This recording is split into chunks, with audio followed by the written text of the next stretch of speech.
Miaraba tompoko klasy sy tompoko vavy fotoanany fampahalalam-baovao izay anasanantsika rehetra anaraka hatramin'ny farany.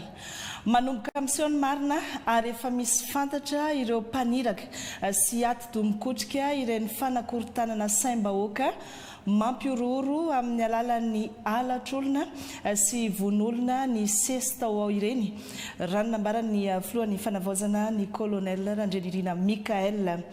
Efa nahazo valina fanadiadiana sy vokatry ny fikaroana momba ireo raharatsy fandriam-pahalemana ny rongatra teto amintsika ny filoha izay nanambarany fa misy tsy ampoizina mihitsy ao anatin'izay valiny fanadiadiana izay. Nisy ihany koa izy ny resaka sorona toy ny nahazo ilay zazavavy kely Sahala izay hita faty teny Amboanjobe. Mbola mitohy ny famitorana sy ny fanadiadiana lalina momba ity resaka alatr'olona sy von'olona eto amintsika ity. Babi Stéphane sy Mamravavson. Efa misy tratra ny sasany amin'ireo mpakakeriny sy mpamon'olona na ampiororo ny malagasy tato anatin'ny herinandro maromaro izao. Efa ahitana mangirana ihany koa ny momba ireo mpaniraka sy atony kotrika ireny von'olona ny fanesisesy ireny, hoy ny colonel Randrenirina Mikael. Ohatra hoe le namono ny Sahala kely teo Ampefiloha ambody rano zao dia efa tratra. Sarotra fotsiny moa ny amoaka azy fa tsika malagasy tia manao fitsaram-bahoaka. Dia ny amoaka an'izay manahirana ary raha iaino ny zavatra tiany atao moa nareo dia sorona le izy na ny amoaka an'izany amin'ny vahoaka malagasy dia efa maharikoriko mieritreritra azy. Zazakely 5 taona vao afaka CPE no vonoana no resaka sorona no fitiavaka reny. Iny aloha zany no efa tratra. Ny ankety rehetra efa maro le varira tany Atoliary moa efa niresaka iny ny fampanaovana omaly efa misy olona tratra fa nalefa tia tsy afahy any amin'ny 20 angamba misy any nanao an'ireny varira reny. Na mety Antananarivo dia namono ny Sahala kely aloha no efa tratra. Dia ny ankoatran'izay mbola maro ny ankety mandeha amintsika miteny zao ary za mino fa tsy ho ela dia mety hisy vokatra ary mety misy zavatra tsy ampoizitsika angamba izy manao ny zavatra io. Natokana ho andro fisaonam-pirenena ny zoma 20 Jolay izao araka ny didim-panjakana navoaka ny fiadidinina ny fanavaozana ny Repoblikan'i Madagasikara ny alarobia teo. Hanamariana izany dia isy ny fitaovam-pivavahana iraisam-pinoana hitondranam-bavaka ny firenena izay karakarainy ny FFKM etsy amin'ny tokotany manoloana ny lapan'ny tanàna n'Antananarivo. Deuil national moa zany raha pitso dia samba manararaotra tsika mba mivavaka ao amin'ny firenena. Mivavaka ao amin'ny firenena. Raha pitso zao ny FFKM anao karazana fivavahana eo amin'ny Parvianalakely, fivavahana iraisam-pinoana dia amin'ny maha-fivavahana azy satria ny firenena mandalo fotoana hafahafa amin'izao amin'ny zavatra misy io dia za zao dia hamaly ny antso. Na iza finoana, na iza fiangonana manao fivavahana ao amin'ny firenena dia mamaly antso za eo amin'ny fitondram-panjakana. Za zao dia hanatrika dia araraotiko eto androany fa hiakanjo ny akanjo mampiandry azy ara-pitso ary manao antso avy amin'ireo rahalahy mpiandry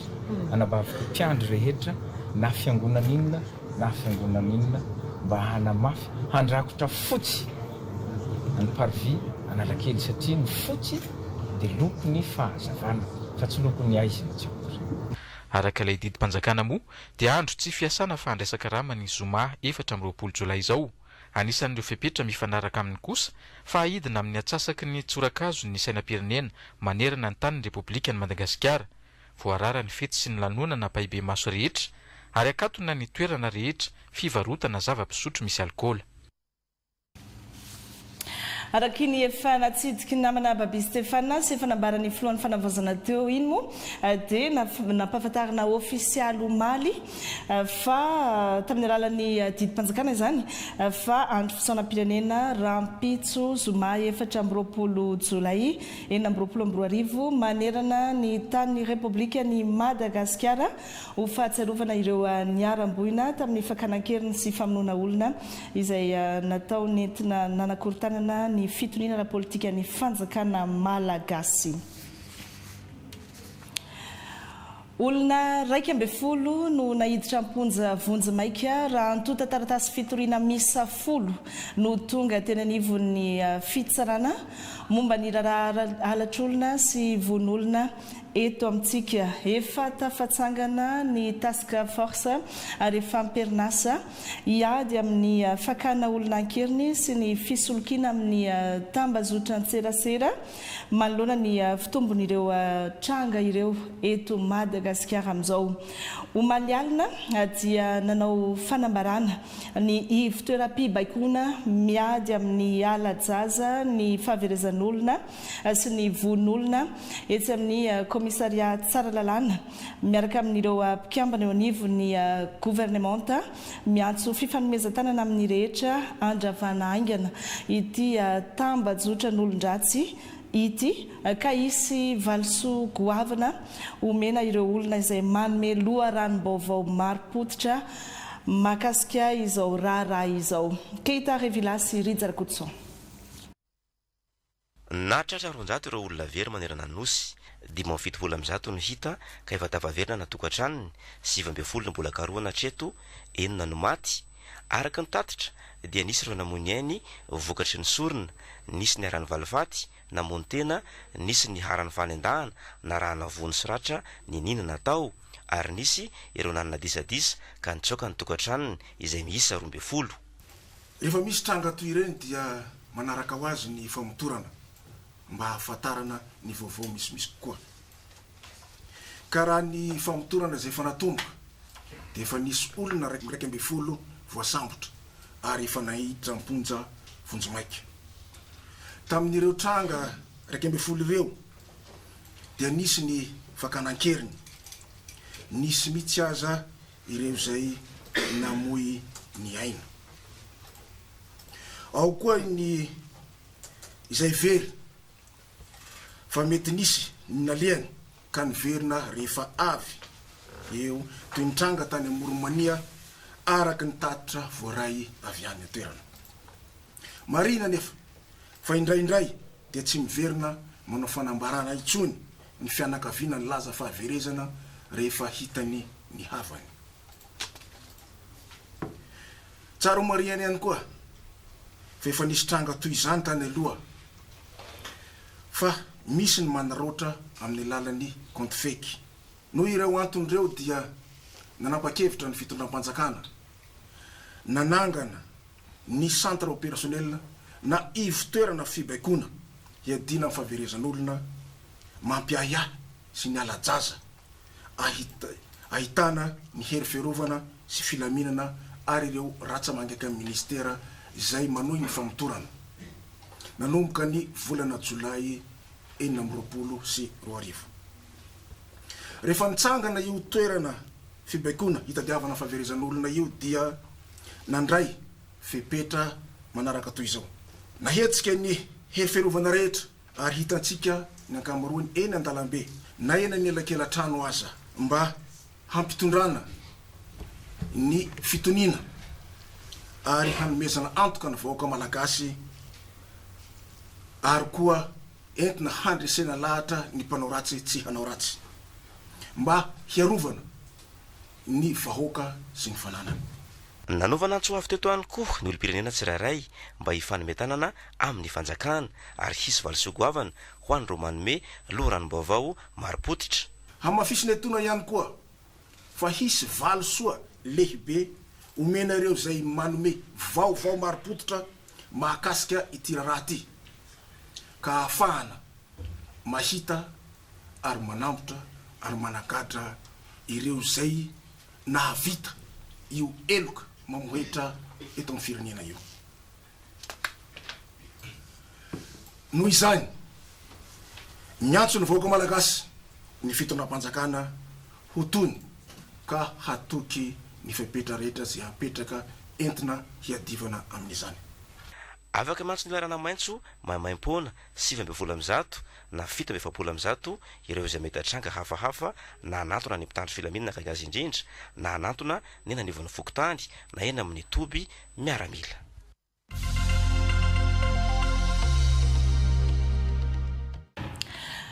momba ity toedraraha mikasika ny tsy fandriam-pahalemana eto amintsika ity indrindra dia manambahiny ny sampan'ny fampahalalam-baovao maefa farakoto malala tale général ny serasera eo anivon'ny ministère ny serasera sy ny kolotsaina tonga soenao tale général miarabanao namana iraina ary miarabakoa ny mpijery rehetra ny atokantranony araky ny efa narahantsika teo iny moa dia efa mitsangana ny task force efa amperinasa ihany koa ny ivy-toeram-pibaikoana misana ity resaka alatr'olona fahaverezan'olona sy von'olona izay nirongatra tatoato ity ery amin'ny commissariat tsara lalàna no misy ity centre opérationnel na hoe ivy-toeram-pibaikoana ity izay afaka antoniny rehetra mandray ny fitarainana afaka naterana ny vaovao rehetra mahakasika izay ihany koa ka ny manodidina izay indrindra no resahan'ny tale général ny serasera eto araky ny manandrify azy eo anivon'izay ministère ny serasera sy ny kolotsaina izay fa amin'ny ankapobeny ny tale général manahoana ny tena asan'ity centre opérationnel ity ya misorabetsaka iraina ny asan'ny centre opérationnel moa ity hoe ivy-toeram-pibaikoana ity dia mandrindra ireo ady rehetra atao dia atao hoe amongorana mihitsy ity asa fangalana olona ankeriny izay mifara mihitsy amin'ny famonoana ny tranga sasatsasany io centre opérationnel io zany araka izany anarany zany no andrindra ireo ady rehetra atao mahakasika ino zany isamborana tadiavana ireo olon-dratsy indrindraindrindra ary indrindraindrindra ifanomezam-baovao amin'ny vahoaka sy amin'ny ireo mpitandro filaminana izay manao ny asa fikarohana rehetrarehetra mezam-baovao an'ny vahoaka isan'andro isan'andro ary izay indrindra ny atongavako eto iraina fa ny centre opérationnel ny tompona andraikitra ao amin'ny centre opérationnel dia anao tatitra amin'ny zava-misy rehetra isan'andro amin'ny nora sasany eny amin'ny foiben zareo eny Tsaralana moa zany ao amin'ny foiben'ny commissariat Antananarivo zany ao izy anao tatitra isan'andro amin'ny ena sasany ary ambarako eto fa misokatra ho an'ny mpanao gazety rehetra tsy ankanavaka io fanaovana tatitra io amin'izao zany dia nisokafana mihitsy fa dia afaka tonga daholo isika rehetra namana mpanao gazety araka ny fangatahanareo moa zany ary indrindraindrindra mba hiantohana indrindraindrindra ny mangarara manodidina ny hetsika rehetra atao manodidina ny io asan'ny mpitandro filaminana sy ny fanjakana mahakasika an'io alatra fankanakirin'ny olona sy famonoan'olona mihitsy io zany hoe ny centre opérationnel zany anao tatitra karazana fampitam-baovao isaky ny amin'ny enina araky nambarinao teo amin'ny enina sasany ariva fa azo antoka ihany koa ve hoe malalaka tsara ny fakana vaovao sy ny fitrandrahana vaovao ao amin'io centre opérationnel io andrehetra zay indrindra iraina malalaka tsara afaka tonga ao ny mpanao gazety ary nytanina mihitsy mpanao gazety ho avy isan'andro ho avy ao dia metraka zay fantaniana tsy ho fanambarana angamba le izy fahalalako azy fa ny fandaminana moa rehefa aveo zareo fa fahalalako azy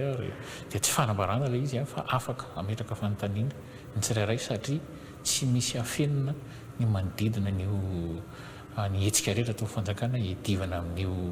zava-misy io ary tsy misy afenina ihany koa ny situation rehetra izay mitranga fa dia mino fa hanao tatitra isan'andro izy mahakasika ireo fahaverezan'olona zay hita eny amin'ny tambazoram-pirenena serasera rehetra eny iza mivery iza ny tena hita iza ny hita iza ny tena very marina iza ny hoe nanjavana fotsiny fa nylalao tatsy le zaza dia avy eo hita ihany misy n'izany tranga rehetrarehetra zany izy antsika eny amin'ny tambazoraserasera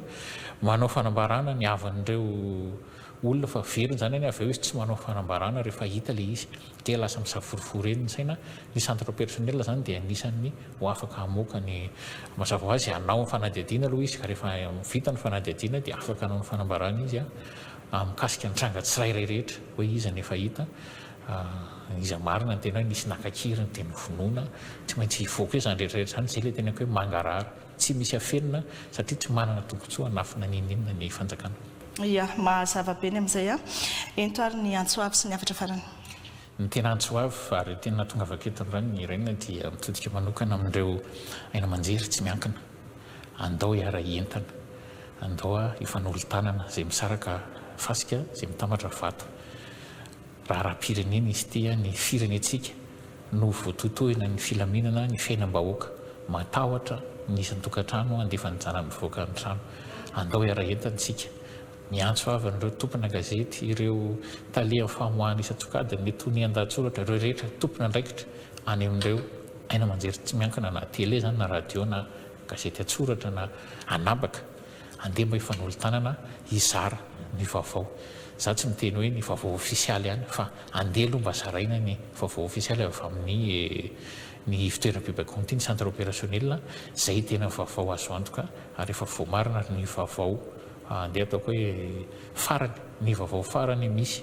mahakasika ny tranga rehetra misy dia mila fa ho azo alaina ary omeny ny ty fitoeram-pibaikoana ity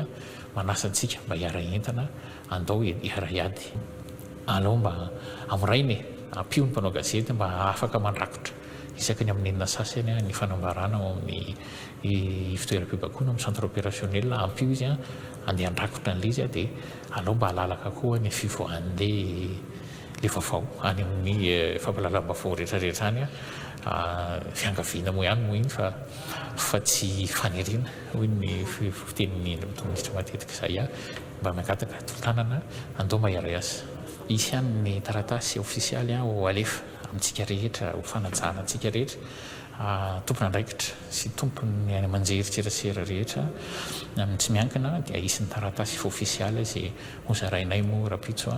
amin'izay misy an'izay fangatahana fiara-mientana izay mba amongorana ity alatr'olona sy alajaza sy famonoan'olona izay miantra eto amin'ny firenena ty. Ady ho an'ny rehetra tokoa ity famongorana ny asa ratsy manodidina ity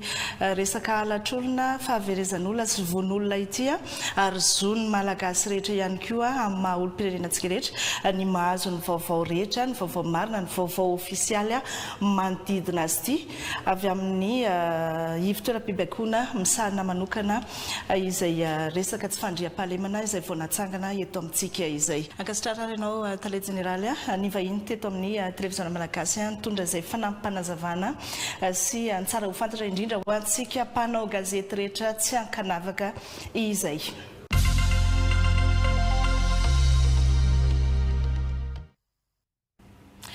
Rampitso dia isan'ny fiarahamonibavaka iraisana tsy hanavahana finoana ho tarihan'ny FFKM manoloana ny toedrara izay lalovan'ny firenena amin'izao fotoana izao, iarahana mitondra ambavaka ny firenena indrindra ireo niarany etraketraka amin'ny resaka alatr'olona sy von'olona eto amintsika ity. Eny amin'ny parvis Analakely manomboka amin'ny 5 ora sasany izay fiarahamonibavaka izay ndamafisiny FFKM tamin'ny alalan'ny fanambarana sy soavo ny ariva teo araoary. Manoloana ny zava-misy mitranga eto amin'ny firenena ankehitriny izay miteraka rotan-tsaina, tsy filaminana ary lila fahafatesana sy fahaverezana olona no ny andiny maro samihafa. Finetraketraka sy fanakorotanana dia mahatsiaro ny fiangonana fa manandraikitra ary lila manoloana ny antso nataon'ny filohan'ny fanavaozana dia ny antso ny fiangonana fiangonana kristiana eto Madagasikara ny amin'ny fotoam-bavaka lehibe izay tanterahana Rampitso eo amin'ny parvis Analakely manomboka amin'ny 5 ora sasany mitrotrona ambavaka ny firenena ary indrindra ho fanehoana fimbonam-po ihany koa amin'ireo izay niaran'ny fahoriana sy ny herisetra toy izany ka inona fa tsy hoetra ny atao izany fa mba hanerana nosy mba hatsapa tokoa isika fa itsika iambonana ny fandravana ny herin'ny maizina sy ny fanoherana ny hery maniva rehetra ho an'ny taranaka sy vahoaka amin'ny lafiny rehetra ka dia izay no antso ary antsona tsika vahoaka kristiana rehetra hoe ao teo ho avy irodorodo amin'izany eo amin'ny parvis Analakely Rampitso amin'ny 5 sasany dia tompany eo mba tsika mianakafa ary amin'ny fiakarana amin'ny firenentsika soratoko. Ivadika alapomavao afy isika raha nosokafana tamin'ny fomba ofisialy maly ny fandaranasa fandroso toana sy tosika ho an'ny fandraharany tanora malagasy amin'ny alalan'ny fampindramam-bola avy amin'ny fanjakana dia napetraka tamin'ny fomba ofisialy androany ny programme for country partnership na ilay antsoina hoe PCP 2026-2030 fandaranasa lehibe indrindra toanany ONUD eto Madagasikara izy ity ametraka tontolo manohana ny fananganana sy ny fampiroboroboana ny indostria amin'ny alalan'ny fiaramiasa ny fanjakana sy ny sehatra tsy miankina ny PCP tsy maintsy ampiakarina ny lanjam-bidin'ny vokatra sy ny akora avy eto Madagasikara amin'ny alalan'ny fanodinana azy ireny eto an-toerana ihany raha nambaran'ny filohan'ny fanavaozana ny Repoblika araka ny angom-baovao entin'ny Babi Stéphane sy Mamra Voafison. Lara-pamehan'ny fitondram-panjakana ny fampitomboana avoroeny ny anjaran'ny indostria ao anatin'ny arikarena vahobe araka ny fanadihadiana dia mihoatra ny 7.9 isanjaton'ny ny vokatra ondrana ankehitriny no mbola tsy nandalo fanodinana kanefa misy hatramin'ny 7.3 ireo vokatra sy akora azo ahodina misy eto Madagasikara. Ho an'ireo akora stratejika dia tsy maintsy manatanteraka fanodinana eto Madagasikara ireo mpitrandraka ary isy ampahany amin'ny vokatra hijanona eto an-toerana. Ho an'ny sehatra ny arena kibon'ny tany ohatra dia namoaka didy mpitondrana ny ministera PIA mandrara ny fanondranana arena kibon'ny tany tsy voahodina. Etsakilany, raha ny antotanisa dia manodidina ny 100 ireo tanora miditra isan-taona eo amin'ny sehatra ny asa ihany no tafiditra amina asa. Noho izany dia ilaina ny fametrahana tontolo ahafahan'izy ireo mamorona orinasa sy mivelatra amin'ny alalan'ny fanamorana ny fahazoana famatsim-bola, angovo ary fotodrafitrasa. Napetraka ho lara-pahamehana ny fanodinana ny vokatra eto an-toerana hoy ny filohan'ny fanavaozana. Tombanana hatramin'ny $1 miliara mahery ny sandara toekarena azo avy amin'ny akora azo ahodina eto Madagasikara. Ny vokatry ny fanadihadiana nataon'ny fiaonam-be ny firenena mikambana momba ny varotra sy ny fampandrosoana izay nanasongadina vokatra hatrany amin'ny 7.5 manamarika ny fampandrosoana ny indostria eto Madagasikara izay misandrahaka amin'ny sehatra stratejika 3.7. Ny 20 isanjaton'ireo vokatra ireo no manome lanja ny fanondranana ka afaka manome arena hatrany amin'ny $1.2 miliara, ny 20 isanjato kosa afaka misolo ireo entana afarana avy any ivelany. Manam-pirofo izany fa manana fahafahana lehibe isika ampivelatra ny indostria sy anamafy ny fahaleovantenantsika ara-toekarena.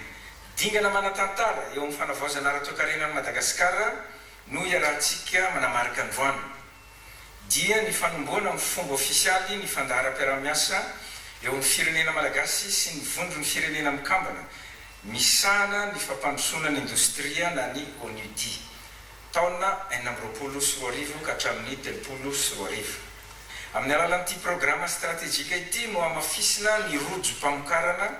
ho hatsaraina ny fahazoana angovo ampivelarina ny fotodrafitrasa ilaina amin'ny indostria, ampiakarana ny fahaiza-manao ny olon-drehetra manam-piniavana ary ampitomboina ny fifaninanana eo amin'ireo orinasa malagasy. Eny an-tsano no miainga ny fahafahan'ny indostria mamokatra. Noho izany dia tsy maintsy ampitomboina ny vokatra ara-pambolena mba hahafahan'ny sehatra ny fanodinana mivelatra. Havaozina ifanaraka amin'ny lafin'ny tsena ny fampianarana ara-teknika sy arakasa. Isy fitoeram-panofanana 5 atsangana hifantoka amin'ireo sehatra manandanja toy ny agro-industrie, ny angovo ary ny nomerika. Ny angovo ihany koa no mampiodina ny indostria na dia mbola eo am-panarenana aza ny sehatra dia efa milina miisa 420 no naparika manerana ny nosy tao anatin'ny volana vitsy. Etsakilany, andrasana ny fanapa-kevitry ny filan-kevim-pitantanana ny Jirama momba ireo tetikasa angovo azo avaozina ny Moramanga, Ranomafana, Antananarivo, Imerintsiatosika, Mahitsy ary Toamasina izay kasaina ho vitaina farafahatarany amin'ny taona 7.2. Tsy fifandaranasa fotsiny ny PCP fa rafitra stratejika iray ombonana mampifanjay ny ezaky ny gouvernemanta malagasy ny ONUD ny siasa tsy miankina ireo mpiara-mombona antoka ara-teknika sy ara-bola ary ireo mpiasiasa rehetra ho amin'ny fampandrosoana mba hatsasarantsika tanjona iray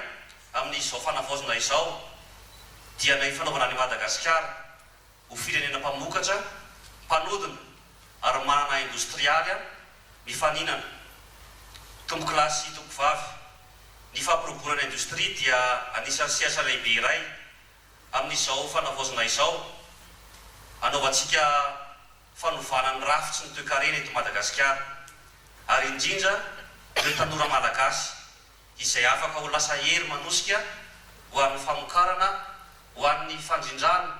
ahatongavantsika any amin'ny fandrosoan'ny Madagasikara. Kanefa ny fanampy dia tsy ny fananarena fotsiny ihany fa ny fahaizantsika manova izany ho sandara toekarena. Namafisan'ny filohan'ny fanavaozana fa amin'ny alalan'ny fandaran'asa strategjika toy ny PCP no anatanterahana ireo vina fampiroboroboana ny indostria mba havesa-danja kokoa ho an'ny toekareny Madagasikara. Ny isan'ireo orinasa vaovao hitsangana sy velatra no mari-pandrefesana ahafantarana ny fahombiazan'ny fandaran'asa PCP izay iarahan'ny fitondram-panjakana malagasy amin'ny rafitry ny firenena mikambana misahana ny fampivelarana ny indostria. Efa manomboka miarina tsikelikely ny orinasa mpanjakana Jirama amin'izao fotoana na dia mbola misy aza ny fahatapahan'ny herinaratra saingy efa tsy maharitra ela intsony, izany hoe tsy faritana ho délestage intsony fa fahatapahan'ny herinaratra fotsiny ihany indrindra ny eto an-drenivohitra zany. Toy izay ihany koa ny ezaka ataon'ny fitondram-panjakana amin'ny fitazomana ny fahamarinana toeran'ny vidy-solika eto amintsika. Babi Stefana sy Mamra Vavson. Hita taratra ny fitombon'ny fahafahamamokatra sy mizarangova ataon'ny Jirama amin'izao vanim-potoana maintany izao raha oharina tamin'ny taondasa izay nenana fahatapahan-jiro hatramin'ny 4 na 5 ora isan'andro. Amin'izao ny 9 ho 12 na 20 minitra izany sisa eny anivon'ireo faritra vitsivitsy eto an-drenivohitra ary efa tafapetraka any amin'ny faritra sy distrika manerana ny nosy ihany koa ireo milina mpiara herinaratra 20 mahery. Na izany aza dia mitady ny hevitra rehetra anafoanana tanteraka ny fahatapahan-jiro ny fitondram-panjakana amin'izao. Anisan'ny fepetra efa noraisina ny fitazonana ny saran'ny herinaratra ho zakany fa efa mividin'ny malagasy mpanjifa. Tamin'ny herintaona ohatr'izao mois de mai efa nitabatavatsika rehetra adiny 4 adiny 5 farafahabeny isan'andro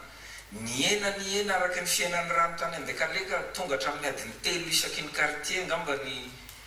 ny jiro mandeha tamintsika tamin'izay fotoana zay. Izao ny zava-misy anefa miezaka ny ao amin'ny Jirama, miezaka ny ministerany angovo sy ny akoranafo nanomboka tamin'ny volana Jona. Fanjakana koa miezaka manaraka eo satria matotsy tapaka dia nisy angovona mpitomboina mampiasa an'izay ataontsika hoe tak zay zareo machine lehibe anankiray eo amin'ny Jirama mampiakatra ny dépense ny fanjakana, mampiakatra ny vola lany ny fanjakana sy ny Jirama. Eto io andreo atao ministra mety hanampy ahy farafahakeliny 7 miliara ariary isam-bolana io tak io nefa tsy miakatra ny fakturanareo any. Momba ny solika indray dia manao ny ezaka rehetra hitazonana ny fahamarina toerany vidy-solika ny fitondram-panjakana. Tao anatin'ny 7 volana dia indray mandeha no nisy fiakarany ny vidiny eny amin'ireo mpanjara. Efa maninona moa Madagasikara reriny tsy miakatra ny carburant hatreto. Indray mandeha miakatra ihany izy tamin'ny mois de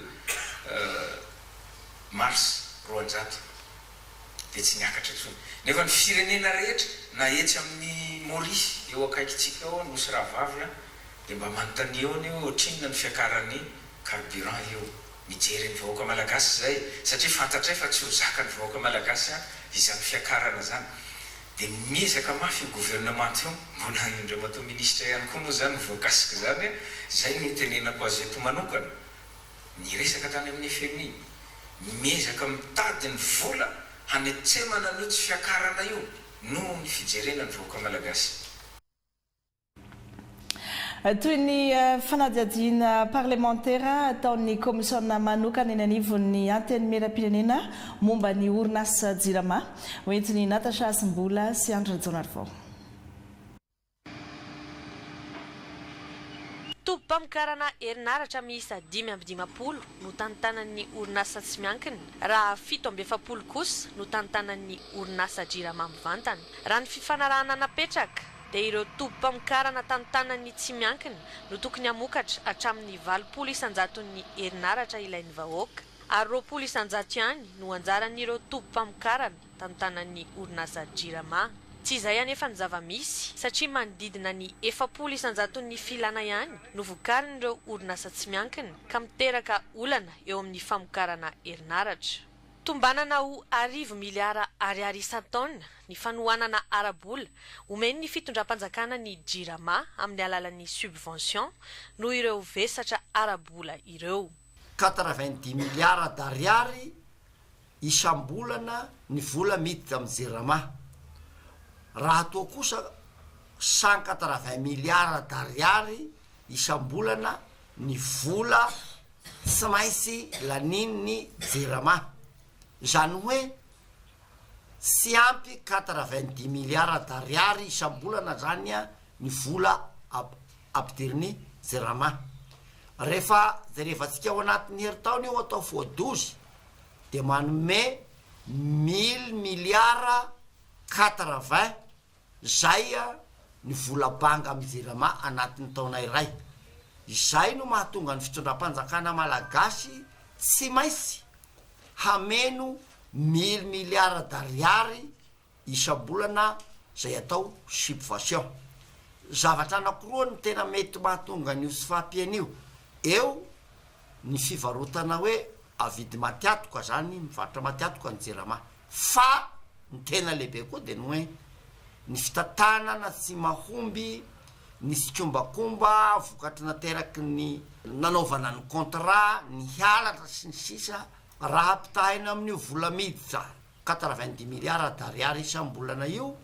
ny vola tsy maintsy alohan'ny jirama amin'ny sy miakina de mahatratra 1,50 isan-jato zany hoe 45,9 miliara d'ariary isam-bolana ny vola lany amin'ny solika fotsiny de manome 4 isan-jato 77 miliara,4 tompo-pamokarana herinaratra miisa 10 indrindra ny ambanivohitra no efa naverina teo ambany fitantanan'ny orinasa jirama nandritra ny tsanganan'ny fitondrana fanavaozana resaka fampianarana mitoy ny fanadinana baccalauréat rampitso 4 jolay 2024 na dia natao andro fisaonam-pirenena aza ny rampitso ho an'ny baccalauréat sokady teknika moa ny tena voakasika izay satria ny baccalauréat ankapobeny dia ny faranandroany tsy nisy lazadina ny paritaka aloha treto saingy mpiadina maromaro maherin'ny 90 any manerana nosy no tratra tsy naradalana araka ny tatitra nataony teo anivon'ny ministera ny fampianarana ambaratonga ambony sy ny fikaroana ara-tsiansa tao anatiny ity fanadinam-panjakana baccalauréat ity Keita Vilasy Fenon'Andriamalala.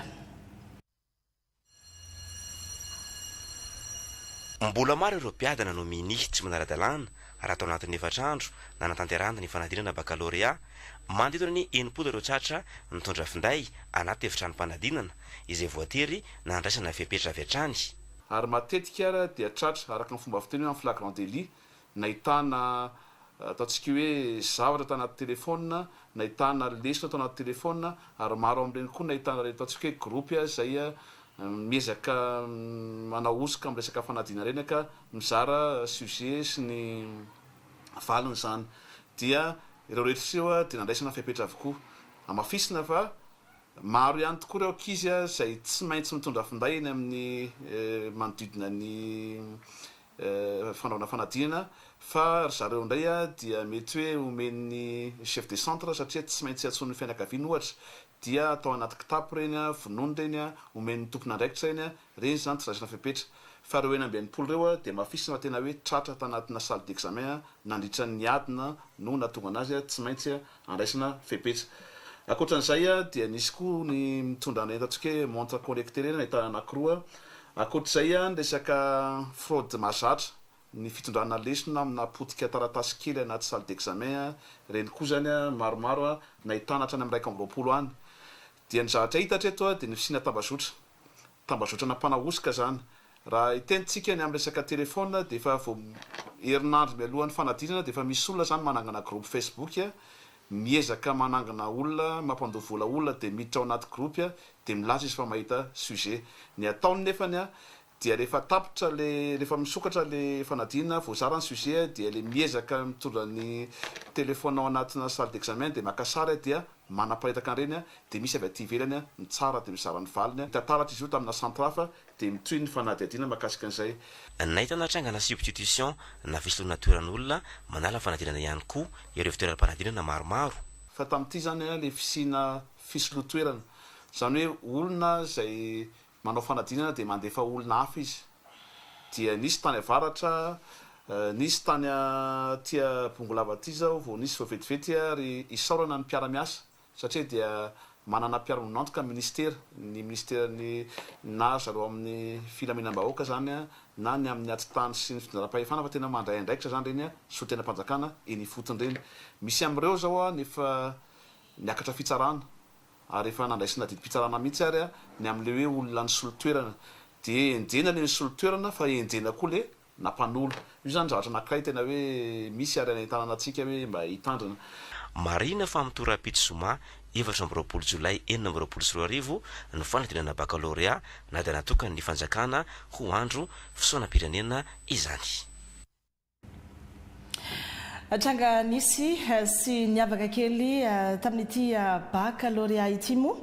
nisy mpiadina iray avy any amin'ny ivitoeram-panadinana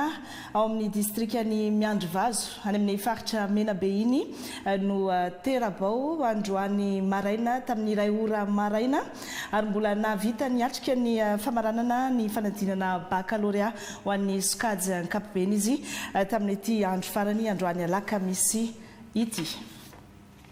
resaka lalana sy fotodrafitrasa mifandraiky amin'izay vita rehefa azo ampiasaina ny bretelle mampitohana Ambohimahitsy sy Ambatobe ary Lafy anampy ny mpampiasa lalana amin'ny famahana ny olana fitohanan'ny fiara anomboka amin'ny 1 Jolay izao ihany koa ny fantarana ny lalana eo Anosy Zato ny fametrahana ny tetikasa lehibe flyover efa hita eny Anosy Zato ny orinasa sy ny fitaovana anaovana ny asa efa vita ihany koa ny fanomanana ny pitsopitsony rehetra araka ny ango-baovao nataon'ny voahirana Espérance Rodriguez Zafmaly amin'ny 10 ora maraina toy izao ny fitohanany fifamoivoizana eto Anosy Zato manomboka maraina mandra-pahariva isanandro dia toy izao hatrany eto misy angoja eto amin'ny rond-point eto avokoa na ireo avy any amin'ny lalam-pirenena voalohany na ny avy any amin'ny fasankarana iny na ny avy aty Anosy na ny avy any Pasika sy Anosy-Patrana tokana ny vahaolana ny fantarana ny lalana ka baiko no azo ny ministera ny azavaventy ny amin'ny tsy maintsy anatanterahana ny tetikasa flyover eto betsaka ny naniry betsaka ny nanandrana anatanteraka an'io fa ny baiko ny azonay dia tsy maintsy atao ary hatao izy amintsika amin'ny teny izao manetraka fantaninanao teo hoe ina ny toko omenao fa hoe tanteraka io tetikasa io amintsika amin'ny teny izao voalohany indrindra ny fijoroan'ny tenako miaraka amin'ny ekipa vatra reto matotonga eto zay dia hanao zavatra faharoa manaraka an'izay tsy vao androany izy ity fa tao anatin'izay andro maromaro herinandro volana zay dia efa tsy miroro alina ny teknisiana ny ministera asa vaventy isorana manokana koa ireo ministera namana satria taotrano tsy vitany irery BDB ireo ministera miantsehatra amin'ity fanatarahana ny tetikasa flyover ty raha tsy hitany manokana ny ministerany fanajariana ny tany ny ministerany vola ny ministerany fitanona filaminana zay tena mihatra amin'ireo isanandro ny vokatry ny fitohanana eto Anosy Zato eo koa ny ministerany ponina zay jerena manokana ny ara-sosialy mikasika an'izy zay vokatry ny fanatarahana an'izy io zany hoe misy ministera BDB miaraka ny ministerany environnement koa tsy adino zay miaraka amin'ny ministerany asa vaventy isanandro nanao ny hahatotosa an'izao andro sisa no isaina dia anomboka ny asa ny zoma raiky amin'ny 3 Jolay izao no anomboka amin'ny fomba ofisialy ny asa atao eto toy izao no endriky ny flyover apetraka eto Anosy Zato efa vonona ny orinasa izay nahazo fankataovana avy amin'ny banky arabo ho an'ny fampandrosoana ny Afrika na ny BADEA 7 volana no anatanterahana ny asa eto ary raha ny fanazavana tsy hisy fahatapahan-dalana mandritra ny fotoana anatanterahana ny asa tetezana anankiray ny ampiasantsika amintsika amin'ny teny izao fa mandritra ny fanaovana an'izy dia ampitombona ny tetezana hisy tetezam-by eny Atsimatsinanana izay atao vonjomaika mba hanamavanana ny fitohanana mandritra ny fanatanterahana an'io tetikasa io. Ankoatran'izay ny eto amin'ity toerana ijoroantsika dia hisy tetezany lehibe anankiray izay afatrany dia atsangana nefa tsisy voakasika an'io ny olona zay hoe mety hoe sorona. Zany hoe manomboka avy hatrany ny asa amin'ny 1 ny volana Jolay io izay tsy misy fanesorana olona voakasika amin'io. Ary marihiko hoe tokoa ho antsika rehetra mitanitaina hoe zay hoe voakasika ny tetikasa io dia efa nisy fandaminana manokana. Zany hoe misy fijerena manokana atsika vahoaka rehetra zay voakasika an'io. Ka amin'ity anankiray ity raha ny mahazatra zany dia hoe raha ianao voakasika an'io antaonany maro zay vao tonga ny fanomezana ny tambiny amin'ny fanesorana anao fa ty anankiray ity indray dia tsy hoe sorona eo ny rehetra voakasika raha tsy voalohany onitra homena azy amin'io tetikasa io. Amin'io andro ny 1 Jolay ihany koa no sokafana amin'ny fomba ofisialy ny lalana bretelle mampitohy any Ambomahitsy Ambatobe ary Ilafy efa vita tanteraka ny asa lalana izay tena mamaolana maro amin'ny fitoanany fifamoivoizana eto Antananarivo ihany koa. Fanavozana mifanaraka amin'ny vanim-potoana misy amin'izao fotoana izao sy ny zavatra iainantsika no apetraka amin'ny tontolon'ny asa-panjakana toy izay koa ny fitsinjovana ny mahaolona sy ny farim-piainan'ny mpiasa-panjakana eto Madagasikara. Efa misy ny dingana vita fa mbola be ihany koa ny miandry. Ny olom-pirenena rehetra no mahazo tombony amin'ny asa-panjakana ka rariny raha naompana tamin'ny fijerena akaiky ny asa-panjakana sy ny mpiasa-panjakana izay mampiodina azy ny andro afrikana ho an'ny asa-panjakana androany. Olivier Andrebololo Miaja sy Roger Andremanalina. Asa-panjakana miendrika sahaza ny filany vahoaka no iomaso ny fitondram-panjakana malagasy amin'ny alalan'ny ministeran'ny asa ny fampananana asa ary ny asa-panjakana amin'izao fotoana izao. Maro ny dingana efa vita tao anatin'ny fotoana fohy eo amin'izay fanatsarana ny tontolon'ny asa-panjakana izay ary mbola be ny ezaka miandry. Atsaraina ny faram-piainan'ny asa-panjakana. Atsaraina ny fanofanana amin'ireo mpiasa-panjakana mba hanana ny fahaiza-manao ampy entin'ny atsika ny asa mandraray sanany dia singa manomanina an'izany ny fitetezam-paritra ataony eo amin'ny efa mizara an'izay fanofanana izay. Ankoatran'izay dia ny fampitaovana. Raha silaza ao ny ministera izay tatambako dia ny ao amin'ny fitaliavana izay miran'ny asa-panjakana no nomena fampitaovana informatika voalohany ary mahampy azy ireo. Manaraka an'izay dia misy ny fiaraha-miasa MNDPT dia ho azo ny herinandro ny fitaovana informatika maro ho an'ireo fitaliavam-paritra ny asa, ny fampananana asa sy ny asa-panjakana manerana ny Madagasikara. Dia entanina ny rehetra handray anjara satria mbola ny madinidinika nefa mivoaka sisitranareo io. Tao anatin'izao fanamariana ny andro afrikana ho an'ny asa-panjakana izao dia nisy mivela-kevitra nentina aneo ireo tsara ho fantatra eo amin'ny asa-panjakana na raha ny lohabary endasy sy nandraisany lafikery avy amin'ny sehatra samihafa. Votovozona amin'izao lohabary endasy izao no hevitra sy tondro-paikady rehetra ilaina andrafetana sy noely ny politika eo fanavozana ny asa-panjakana eto Madagasikara izay mbola tsy ananantsika hatramin'izao. Ary tsy andrasantsika ela fa olona kely dia arosy amin'ny andrikasa andaliana na ny tena zava-misy mankarary ny sehatra ny ara-panjakana ireo tondro-paikady ireo ary entiny namadilana rehetra ary aroty ny fotoana mafisantsika amin'ny fanofanana ireo tompony andraikitra eo anivon'ny faritra 30. Notolorana mari-pakasitrana avokoa teto ireo mpiasa mendrika eto anivon'ny sampandrarahany asa, ny fampananana asa ary ny asa-panjakana. fa fifanaovan-tsony mpiaramiasa roa sosina no tanterahina teo anivony ministera ny fampianarana teknika sy ny fanifanaraka Androany atoandro. Ny voalohany fiaramiasa teo amin'ny ministera sy ny Alpha Simon izay miompana amin'ny fanifanana manokana ireo mpanao trano na maçon ho matiana tanteraka amin'ny asany ho afaka hiasa amina orinasa lehibe ary afaka manangana orinasa manokana momba ny fanaovan-trano. Ny faharoa dia ny fiaramiasa eo amin'ny ministera sy ny assurance na ny tranom-piantohana ny havana iompana manokana amin'ny fiantohana ny ara-pahasalamana ho an'ireo tanora mpianatra hiatrika ny sport scolaire izay ho atao tsy ho ela any Mahajanga. Mpianatra Anarivony moa no hiatrika ity sport scolaire ity. Ireto fifanaraha-piaramiasa roa ireto izay samy manam-pirofo ny fiaramiasa eo amin'ny miankina sy ny tsy miankina na ilay antsoina hoe 3P mifanohana amin'ny politika ny fanavaozana ampandrosoana ny firenena. Ndao ndray vahiny sika ary.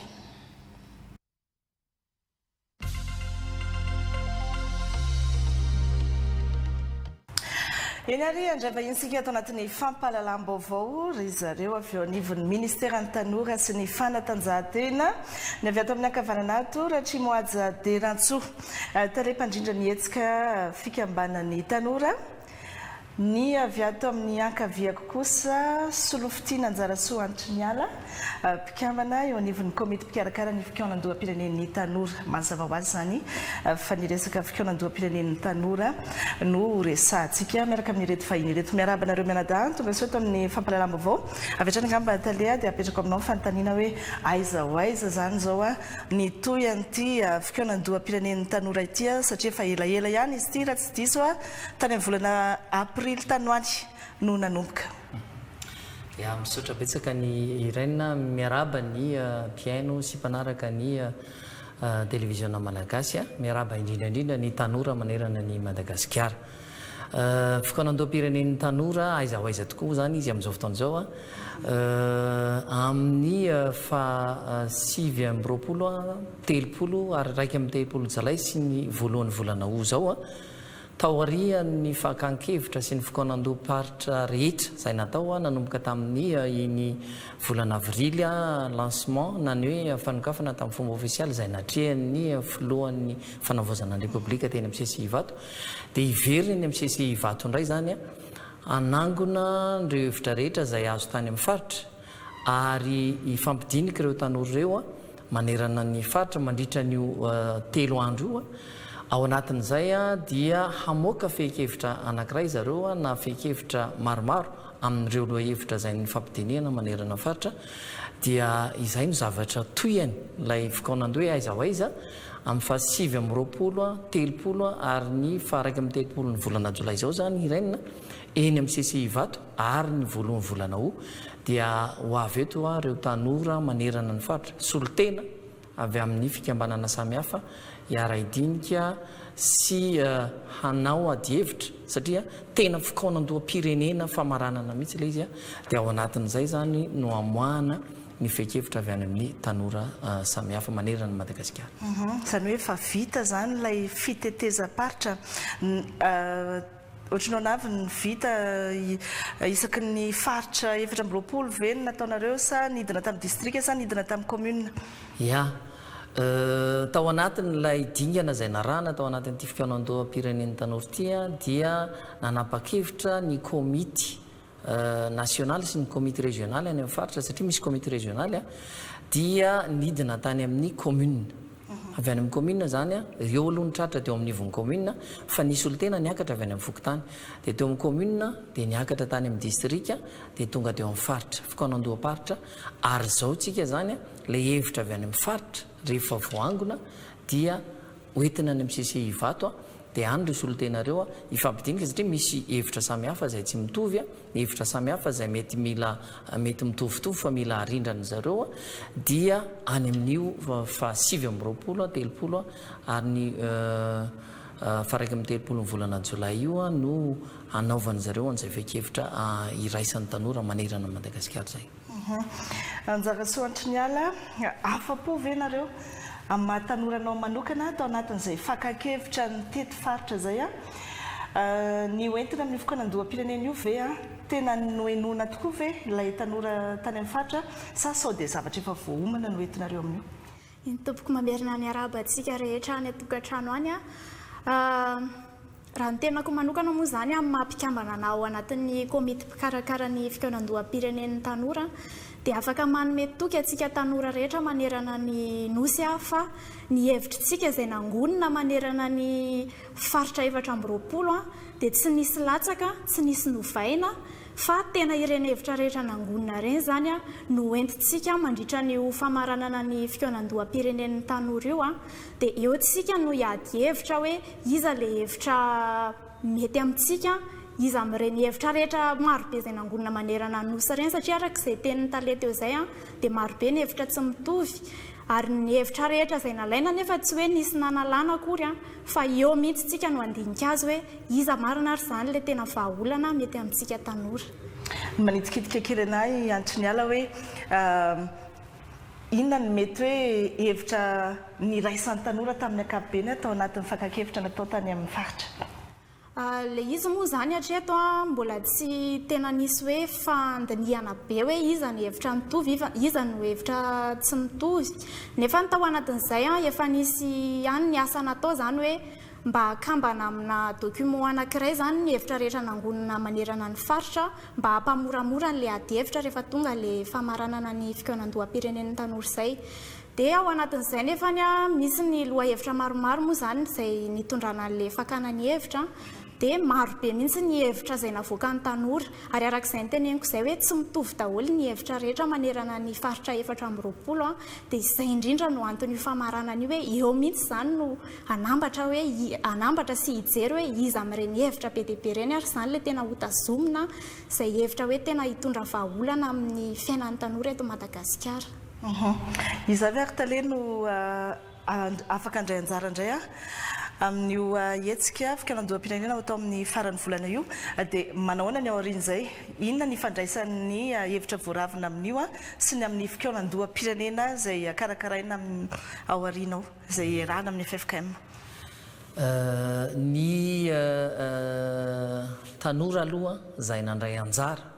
tao anatin'ny ireo le fikonan-doha isa-paritra nitety an'le commune sy ny distrika reo aloha zany no anisan'ny solotena hiakatra ty Antananarivo izay nisafidiny zareo ao anatiny fa ao anatin'ireo tanora ireo zany dia misy sokajina tanora maro izay efa nandeha foana hatramin'izay nanao nisiny izay fikonan-doha zay dia raha hitanisa vitsivitsy fotsiny ao ireo tanora izay miaina ao anatina fahasembanana, ao ireo tanora izay tsy anasa, ao ireo tanora mpandraraha, ao ny tanora mpanao politika, ao ny tanora izay miaina amin'ny fomba ara-drazana, ao ireo tanora ao anatin'ny antoko-pivavahana samihafa na ny fivavahana kristiana na ny fivavahana salama. Misy karazana tanora maro samihafa, ao ireo tanora izay anatin'ny antsika hoe tanora mpiasa-panjakana. Ireo zany no solotena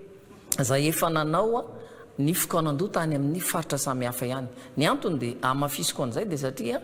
zareo no mahalala n'le hevitra zay ny adiny zareo hevitra tany. Zareo no mahafantatra ny hevitra zay hoentiny ety ary ady hevitra araka ny tenen'ny andry ny ala teo hoe misy ady hevitra ao anatiny. Misy hevitra maro izay itovizan'ny tanora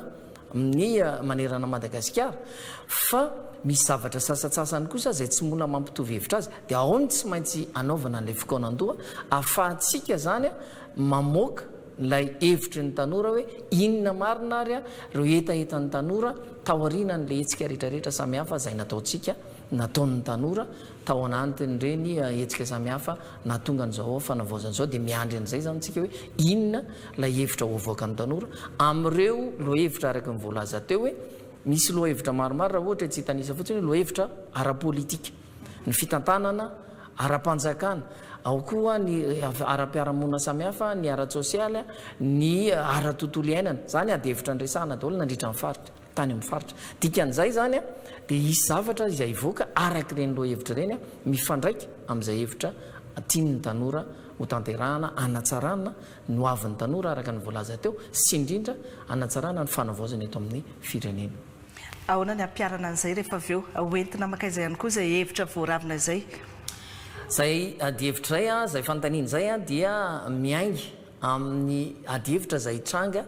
eny amin'ny sesi vato hoe ahoana ny ampiarana azy ny tanora no anapaka an'izay fa tsy mbola manantsika satria ity fikaonandohan'ny tanora ity ny ministeran'ny tanora sy ny fanatanjahantena dia nanao tantsoroka raha teknika fotsiny fa ny tanora no tompony hevitra rehetra ao anatiny dia ny tanora zany no anapaka hoe aiza sy ahoana ny anoizana an'izay fa amin'ilay fa voalohany volana zao kosa nefany a rehefa vita ilay 3 andro fa 7 telopolo raika amin'ny telopolo jolay dia ny voalohany volana dia hatolotra amin'ny fomba ofisialy hatolotra ireo tanora ireo zany a amin'ny filohampanjakana amin'ny filohan'ny fanavaozana ny repoblika sy ireo androm-panjakana zay misy lanonana ofisialy io anolorana an'ireo etaetan'ny tanora ireo eny amin'ny CCI vato ihany anaovantsika an'izay ny antony zay zany dia ahafantarana mba hampahafantarana ny mpitondra fanjakana eto amintsika hoe misy an'reto etaetan'ny tanora reto maka izy zay rehefa avy eo arak'izany a dia hevitra anankiray a zay tsy azo dinganina ny hevitry ny tanora na inona no lazaintsika aloha na inona no lazaintsika dia hevitra anankiray a zay tsy azo dinganiny ao anatin'ny fikaonandoam-pirenena zay isy mihitsy satria na tsy teny fotsiny tsika fa ny maro anisa eto Madagasikara dia ny tanora dia ny hevitra ireo tanora ireo dikan'izay a manandanja ao anatin'izay fikaonandoam-pirenena zay dia nitoy an'izay mazava loatra fa tsy maintsy hanao ady sisika ny tanora any amin'izay fikaonandoam-pirenena zay ahafahany zareo mandresy lahatra hoe ahoana ny fomba ahafahana mampandresy an'izay hevitra zay. Iantony ala hoe toary ny afatra farany amin'ny mahatanora anao indrindra. Ny afatra farany ngamba dia hoe manome toky atsika tanora fa isy io fandravonana ny hevitrintsika io dia ho avoakantsika io zany hoe inona marina ilay tena hevitra izay hitondra fampandrosoana sy fanovana ny fiainantsika eto Madagasikara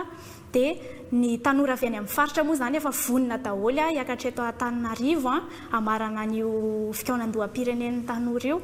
dia aorianan'izay dia arak'izay fanazavany tale zay hoe mbola hoentintsika eo anivon'ny fikaonandoham-pirenena ny hevitrintsika izay mivoaka amin'io famaranana io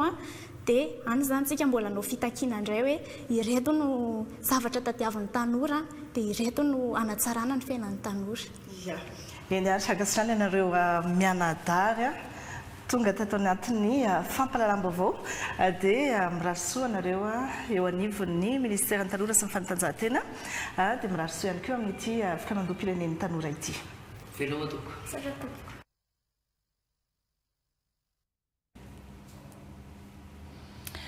Ary ny amaranantsika ny fampahalalam-baovao amin'izao alina izao arahintsika avy hatrany miaraka amin'ny sary dia tonga nanome voninahitra sy naneo fiara-miory tamin'ny fianakavian'ny Alpha Lion Martiasy tetsy amin'ny ANS Sampeflo io marain'io ny fianakaviam-be ny ministeran'ny serasera sy ny kolotsaina notarian'ny ministra Gaspard Fensou tao anatin'izany no nanolorana azy ny mari-boninahim-pirenena eo amin'ny laharam-boninahitra Chevalier de l'Ordre National Malagasy avy amin'ny fitondram-panjakana nankasitrahana azy tamin'ny asa vitany teo amin'ny fanomezam-baovao an'ny olom-pirenena tamin'ny alalan'ny asa fanaovan-gazety izay nitety vanim-potoana maro teo anivon'ny fahitalavitra sy ny radio record izay niasany Alpha Lion tao anatin'ny 20 taona. Dia ankasitrahana azy rehetra nanaraka ny fampahalalam-baovatra amin'ny farany ankasitrahana ny ekipa rehetra ihany koa Antsara Kotomanana no iaraka aminao manomboka rampitso ny tenako mametraka ny veloma mandra-piona ho amin'ny manaraka indray mirary sorto klasy tompokivavy.